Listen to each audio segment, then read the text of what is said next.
అది చెయ్యి జారిపోయింది అమ్మగారు. చేసే పని ఒళ్ళు దగ్గర పెట్టుకొని చెయ్యి. సారీ అమ్మగారు.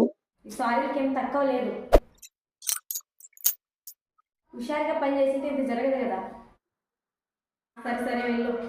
మార్నింగ్ పొద్దున్న కొంచెం బిర్ని వచ్చేయి. అలాగే అమ్మగారు. ఎందుకు మమ్మీ వస్తా పాప మాటలు వింటున్నావు? అదే గ్లాస్ మనం కళ్ళు ఉంటుంది అట్లయిందవా అనుకున్నాయేమో అనుకున్నాను.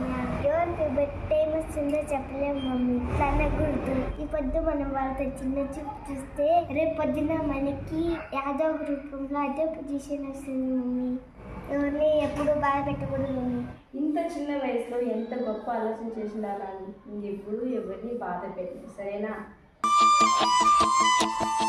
మా వీడియో మీకు నచ్చినట్లయితే లైక్, షేర్, సబ్స్క్రైబ్.